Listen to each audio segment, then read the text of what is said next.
Hi, I'm Tamara, and this is TELUS Talks with Tamara Taggart. Hi, everyone. Today I'm speaking with Tara McGuire. Tara McGuire is a former broadcaster and now best-selling author. Her book is Holden, After and Before. It's a beautiful memoir / autofiction about her son. It's a love letter for a son lost to overdose. I hope you enjoy the conversation. Hi, Tara. How are you? Good, Tamara. How are you? Happy New Year. Happy New Year. I'm so glad to see your face and hear your voice. I am going to say this is going to be a hard interview for me, I think. I was trying to they're all hard for me. Yeah, I'm sure they're really hard for you. And I think it's hard for me because I know you. And it's hard to interview somebody you know.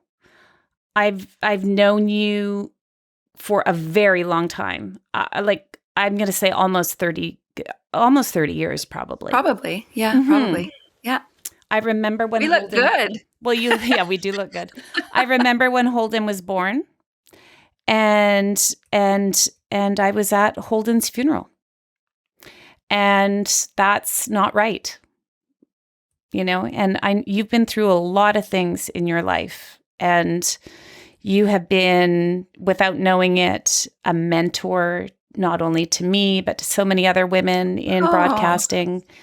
You, and now I watch you write, and I'm in awe of your strength. So, thank you. I'm just really happy you're here. I appreciate that. Yeah, it's nice to be here and talk with you. I know we've both, professionally been through things we didn't expect, and then with our children too. It's never what you expect. Mm-hmm. Mm-hmm. Why don't you tell us a little bit about Holden? Sure. Holden was a really interesting person. I loved spending time with him. He was very funny, very creative, like intuitively creative. He was, he would always be drawing pictures, playing music, inventing things, weird language, words, very, very funny, super into playing music all the time. A little bit odd, but in a nice, unique way. And I miss him so much. I really wish he was here. He would be 29.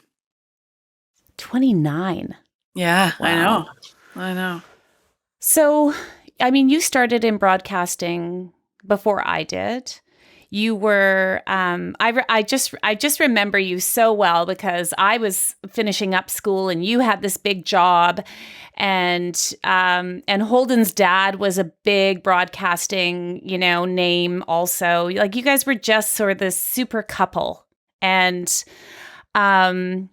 And I remember when Holden was born, and you were working at a radio station at the time. And the reason I remember it so well was because you had and we won't get into any details, obviously, because I'm sure you and I have signed our fair share of NDAs over the years. But you were wrongfully dismissed at some point, and it was about your pregnancy and all that sort of stuff or whatever. And I just you were such a badass, because you really were, right? And you so many of us looked up to you, and from the outside, everything looked perfect. Did you feel like your life was perfect? Oh God, no. Nobody's life is perfect. No. But I do think that getting let go at that point, like I came back from my mat leave basically, and I'd been replaced. And I think that in retrospect, that was a blessing, because then I was able to spend a year and a half home with Holden when he was a baby, which was fantastic for me. We had so much time together, and we got to hang out and get to know each other really, really well. That time now is a blessing. And so you and Holden's dad divorced when he was young.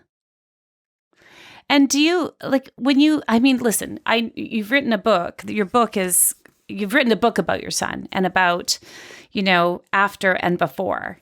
This is the book right here. And There's so many. It's such a good book, and obviously we're leading up to talking about the book and the writing of the book. But when you think back, do you must have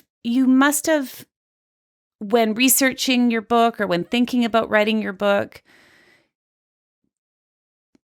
how often do you look back and go, oh, where did things take a turn, or where did it go off the rails? Because I do that all the time. We do that with trauma.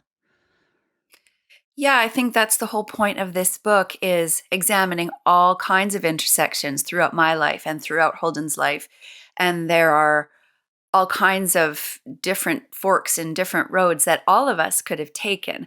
I was trying to explore some of those impacts in Holden's life. And, being a kid whose parents get divorced is not great, but half the kids are in the same boat. Almost 50% of families are divorced families, and some children are able to manage that really, really well. And I think for some children, it creates a lot of trauma, and it affects how they approach their lives. Mm-hmm. Yeah, for sure. So,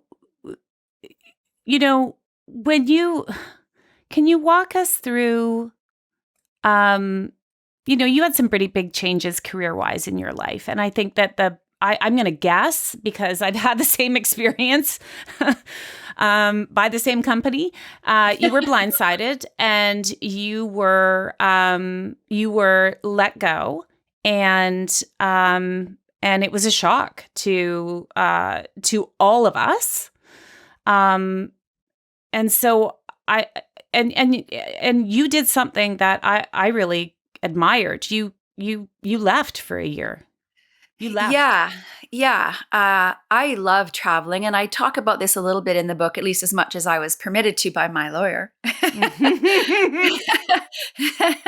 about the decisions that we made at that time. And I always felt that I wanted to really travel extensively, and to me, it just felt like the perfect opportunity. Our daughter Lila was just about to start grade 6, and Holden was 10 years older, so he was 21, almost 21. And we thought that it was a calculated risk. And I don't regret that for a number of reasons, but I do really wish that I was here, because I think I may have been a little more aware of what was going on with Holden, although he was really pushing me away at that time because, well, I don't know why. And so I honestly don't know what difference it would have made if I was here or not here, but the traveling was exceptional.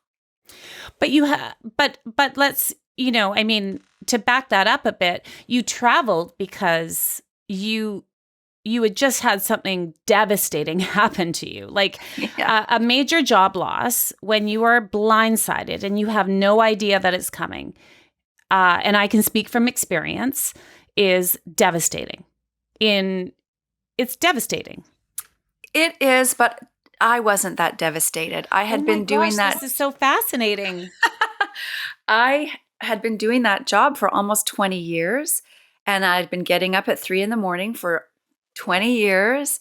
And as you know, the industry was changing, and I talk about this a bit in the book too. Like when I first started doing that show, it was highly, highly creative. And as time went on, it became more consultant directed and that kind of thing. And, I wanted to do something different. I was interested in writing. And that's one of the reasons why, look, when I got let go, I had a number of other job offers. I could have jumped back into doing other shows or other things, really without missing a beat. And I didn't want to. I'd had enough. I'd had enough of getting up early, that was for sure. And so my identity really wasn't wrapped up in that job and in that career. I wish I still had the paycheck, but but in terms of doing the work, I did it for a long time, and I really am enjoying doing other things now. So for people who haven't read your book, Holden, After and Before, a love letter for a son lost to overdose. Can you talk to us about, when you knew something was not right with how, when you started to recognize that there was something happening with Holden? Well, I wouldn't say, I mean, I I don't guess want to say while not we, right. Do you know what I mean? It's like when did you notice a change, or was it an yeah, abrupt change? Was it very subtle? I would say it was subtle. Holden was so sensitive and he was very perceptive. And so I think for him, things landed much more heavily. And so all the time when he was a teenager, there was some angst and he was so unconventional. He had a really hard time with typical structures. And so he was always pushing up against things, but he was always, super nice about it and cool. We never really fought. I would say that while we were away traveling, it was more an intuitive feeling that maybe he was in a dark place and having a hard time coming out of it. He didn't communicate with me very much, even though I pretty much begged him to. So I guess at that point things were getting rough, but I didn't feel like it would have made any difference. If I'd been here at home, I felt like he was living his life as an adult and he had support here. He had lots of friends and family support here. So it was a great shock. Let's put it that way. I didn't really know the depth of what was going on. Mm-hmm, mm-hmm.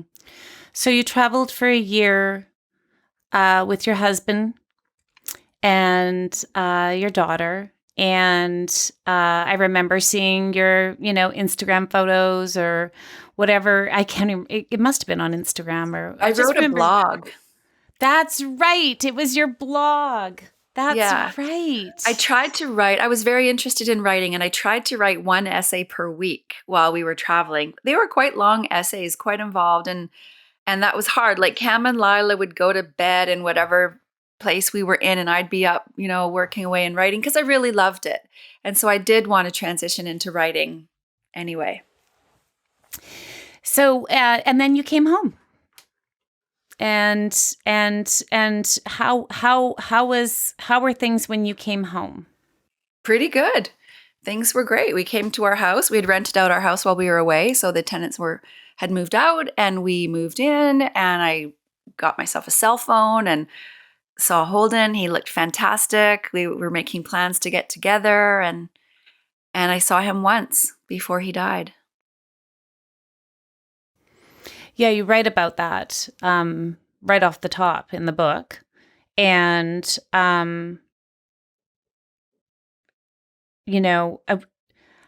so this was in 2015.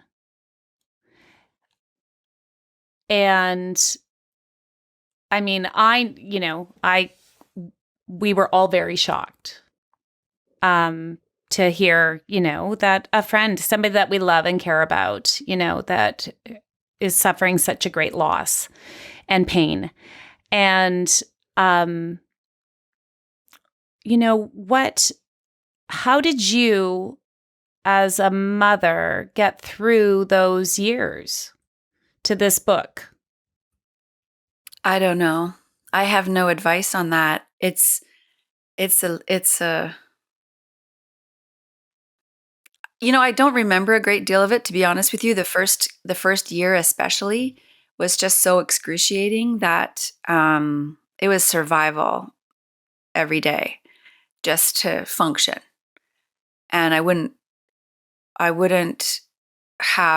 probably not have made it if I didn't have another child and if I didn't have a wonderful, patient, kind husband and a brilliant community of friends who, even though it was very difficult for them to navigate, I always knew they were present. And that was what kept our heads above water.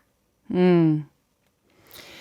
And at what point did you decide that you wanted to write a book about Holden? Did you always know you wanted to do that? No, I as I said, I was interested in getting into writing. And so I have a dear friend who's a writer, Kathy Borey, and she encouraged me to take just a small workshop in a beautiful writer, Betsy Warland's living room in the West End. And there were 6 or 8 people there. It was very small. And I actually didn't even know where I was going. I thought I was going to the Denman Rec Center or something. I was so oblivious. I just walked and I was like, oh, this is somebody's house. and we're sitting in a circle and we're talking about our stories, and I almost left, but I didn't. And from there, I just wrote a few kind of terrible poems and really bad essays, parts of which have become early drafts of this book. And then I went to the writer's studio at Simon Fraser University and wrote more essays there in that year-long program. And probably at that point, I thought, okay, there's a possibility for this to be a book. And then I took a little break and applied for the Masters of Creative Writing program at UBC. And this early draft of this book was my thesis in that program, and I graduated in 2020. So when I finished the program, then I rewrote the book several times again because it wasn't saleable, and I was rejected widely by a number of brilliant publishers.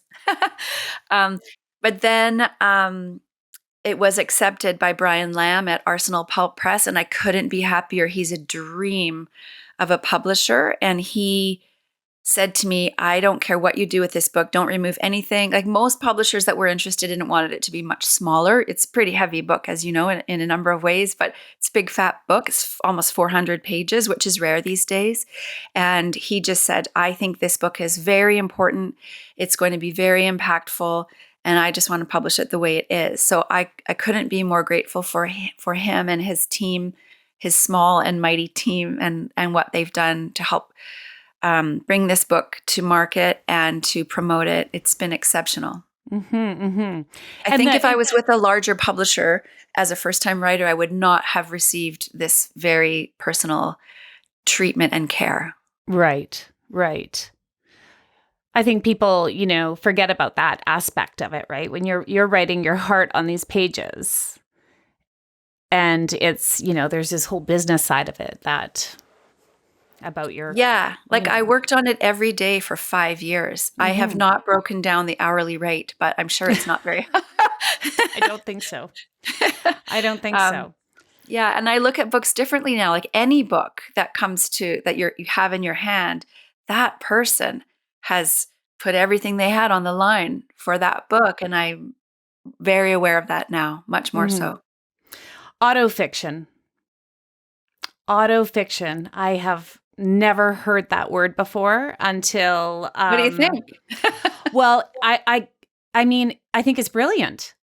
And at first why don't you explain what autofiction is? That's what your book is, autofiction. That is what half of my book is. Yes. It's a hybrid. It's half memoir, half, I'm calling it autofiction because I'm writing imagined events about real people. Most of the other characters have been obscured, but I'm sure they know who they are. But because Holden is a real person and I don't know what happened when he was there, I had to imagine scenes, fictional scenes that I based on pieces of evidence like text messages or photographs or conversations I had with people.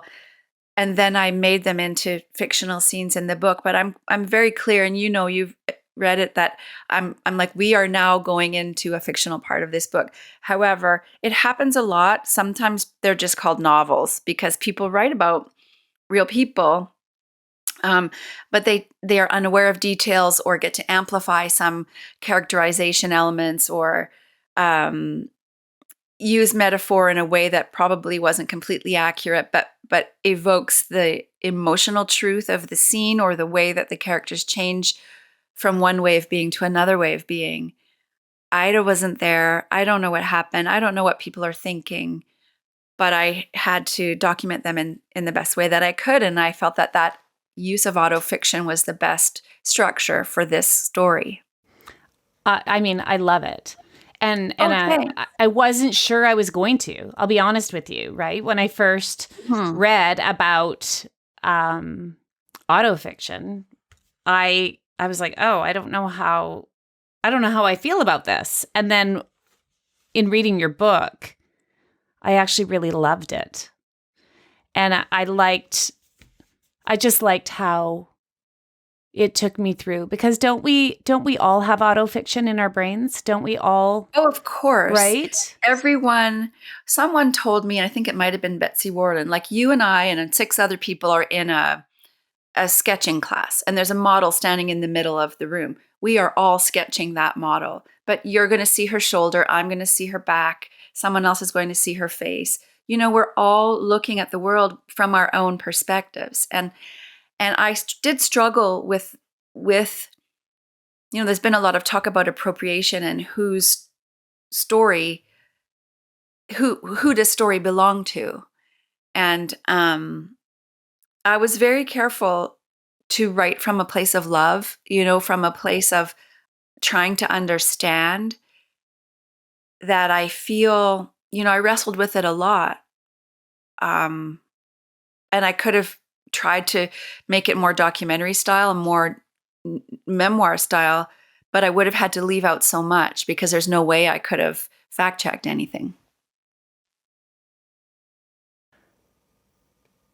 When you wrote this book and you were,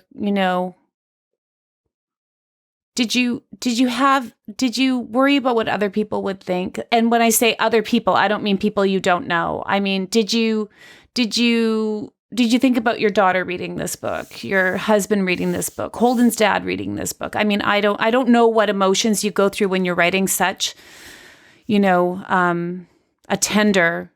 tender story. Yeah. Sure, I worried about people. I still do. I'm trying to let that go. My husband Cam and my daughter Lila have not read it. I've offered for them to read it many times and early drafts. And even before it was going to be published, I'm like, you guys have to read this. You're in here. And if there's anything you don't want in here, you have to let me know. And they're like, we trust you. We've seen you work on this. We've seen what it's taken to complete this. And we don't, also they know me well. So they know like my idea of what's happened and their idea of what's happened is different. Not everybody's happy about it, Tamara, but it's okay for people to not be happy.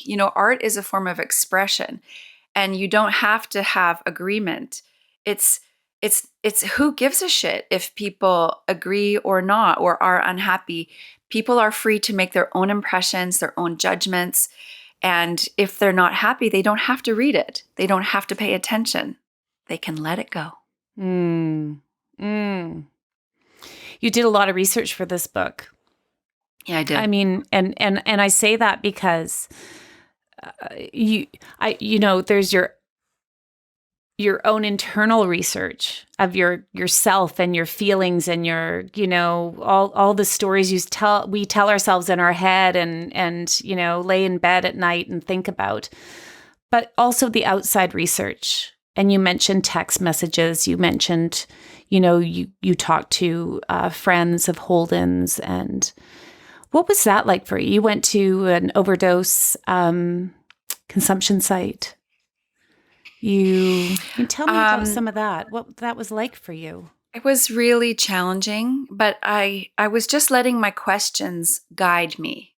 And so we both come from journalistic background. And so we have some skills. And I thought, I can actually go and look at the places he was. I can go, like there's a scene in the book where Holden goes to the rickshaw nightclub.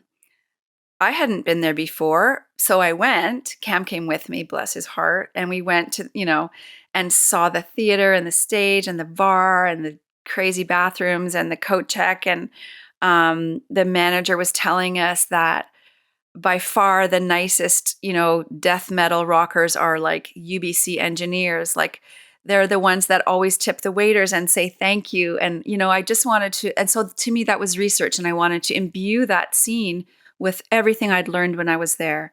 I went to the police cell because, as you know, the book ends quite soon after Holden was in the Vancouver police lockup, and I was toured all through everything, all the steps of the process. They were incredibly generous.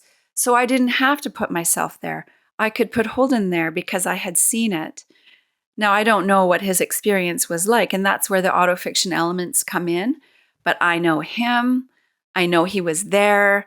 I found out what it looked like. So I felt qualified to evoke those scenes in a way that got him from point A to point B. And what happened in the middle is I don't know, it's almost irrelevant. Mm-hmm. You describe it all so well, too, in the book. I know you were there, you know. Yeah, and like the last day Holden spent sitting in a rock pond on the Seymour River, I went there with his friends and they told me all about it. They told me what he was saying. They told me what he looked like, how upset he was, that they tried to bring him home and he insisted on taking the sea bus. Like they told me all of those things. So I was able to describe. And then quite a few of the sections I sent to the people who were there and asked them to read it. And they're like, yeah, we're good with that. Wow. So I want to talk about the Holden Courage Memorial Fund for Artists, because we always give, we like to thank our guests for being here and your time. And so we always ask everybody to choose a nonprofit, a Canadian nonprofit. And you chose the Holden Courage Memorial Fund for Artists.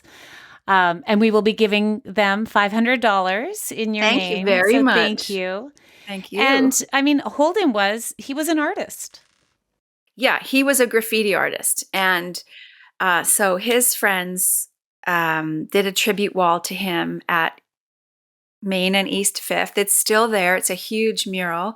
And I don't think it will be for much longer, though, because that is a West Bank property, and I think they've got their development permit. So I think they do, yes. I don't think it's going to be there much longer, but that's okay. That's the nature of street art. But over the last 5 years with the Vancouver Mural Fest, we have, through Holden's Fund, supported graffiti artists with paint and time and just paying them for their art to create these beautiful pieces of work in Vancouver. And I hope that Holden's legacy of color and expression, and, graffiti is a very evocative art form. It's borderless, boundaryless. It's kind of mostly outlaw still.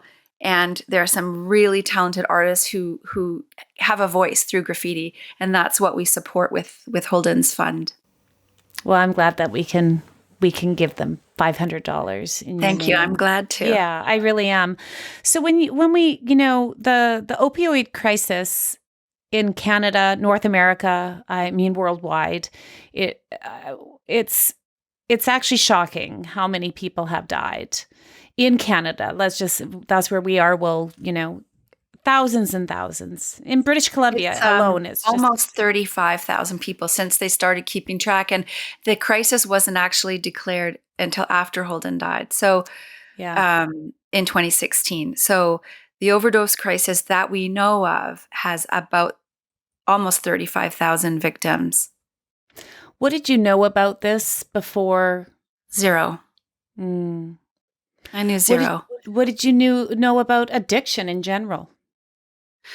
Well, I mean, we have a lot of functioning, substance use, people with substance use disorder in our industry, in our families, in our friend groups. But I didn't know how devastating this would be for young people. And I think particularly in our world right now, it's a hard place to be a teenager and an adolescent. We had our struggles, but we didn't have climate catastrophe. We didn't have, we could afford to live in our own hometown. We knew that. We didn't have this divisive political situation, and we didn't have social media. So it's absolutely much harder to be a young person now, and I'm not surprised that young people are in pain. So, when people are in pain, they try and alleviate that pain in whatever way is convenient. And the availability of street drugs is so much more prevalent, and because it's almost corporatized now, our kids are really in danger. And there's been a lot of really good response. There's not enough mental health supports. I see the opioid crisis as a mental health crisis. It's not a criminal situation. It's that young people are not being supported with mental health supports when they need them. 100%. That's the entry point. I don't know how we can quantify preventing things like that from happening, but I'm hoping that with this book, people can see that the overdose crisis is not just like those people over there. It's everyone. And talk to our kids about it. If you're struggling, let's think of ways to help you feel better so that you don't have to use drugs to numb yourself. I think that, there's so much shame when it comes to this topic, talking about addiction, homelessness, opioids. There's shame. And so nobody talks about it. And we are, I guess we think from what we see, the people that do talk about it, it's always, in a certain part of town that this happens, or it only happens to these people, or whatever it might be. But this is happening to, it's everywhere. It's not just in downtown cities, it's everywhere, suburbs, rural, everywhere. Well, sure. And people don't just one day become a fentanyl user or a heroin user. By the way, most heroin users smoke heroin now. So all of these pictures of syringes and puddles, it's so inaccurate. But I think that people are starting to use drugs all over the place, and the poisonous supply is all over the place. Holden did not have fentanyl in his system. So his was not a result of toxic supply, but he was in that arena. He was using heroin and he was smoking it. And he probably thought, and many people have said, heroin has been known historically as a very clean drug, organic heroin. But now that it's so toxic, and now that drugs are marketed, or whatever you want to call it. Manufactured. Yeah. Thank you. There's all this cross-contamination. He thought, and I think most people who use drugs never anticipate that they're going to die. All they're trying to do is feel better. That's all they're trying to do is feel better. So hopefully we can find other ways to help them feel better, and then we won't have all of these accident overdoses happening. Have you heard from other parents after the release of your book? So many. It's hard. It's really hard. And I've had people, my counselor, help me sort of keep those stories at arm's length, because they are very difficult to carry when I'm carrying my own. But I'm really gratified that people are seeing themselves in this book. And also, I've had like grandparents and aunts and uncles and friends just saying, I'm just glad to read this book so that I have a little bit of knowledge. And even if they haven't lost someone, they're finding that it's a book that they want to read so they can prepare themselves just to be an open-minded person around drug culture. Mm-hmm. But those families that come forward and tell me their stories about their losses, it's tough. Oh, yeah. I can't even begin to imagine, of course. I mean, you're on a book tour. This is what you have a book out, and I've been seeing your face everywhere, and you're on the TV talking about your book. Here you are on this podcast. You've been on other podcasts, radio, newspaper interviews. Do you detach when you talk about it? I mean, I'm just wondering what your protection is for yourself, Tara. I know I like talking about Holden. It keeps him present, keeps him front of mind. But it does take a toll. I'll probably have a big nap later. I'll have to ditch my editorial clients and just go have a little snooze for a while. Yeah, it does definitely take physical recovery. I walk a lot in the forest. I exercise. I try and eat really well. I'm not much of a drinker anymore. I start to cry whenever I have a couple glasses of wine. So I'm not much fun anymore. Oh, stop. You're always fun. What's next? When the book tour's over, and I know there's many more books to come from you. I know there is, or essays, or whatever it might be, because you are, like I said, you've always been a massive talent, and someone that so many people I know look up to. But what's next, do you think? Is that hard to imagine? Yeah, I've been thinking about that. I've really just been focusing on this book, so it's hard to know what's next. There's definitely a feeling of a vacuum. So I don't know. Writing a long form book takes several years. That's a really big undertaking. But I've been writing a few essays, and I've been working as an editor, helping other people with their stories. And I'll just kind of see intuitively what happens. I'd like to write a book maybe about menopause, like maybe something, Yes, please.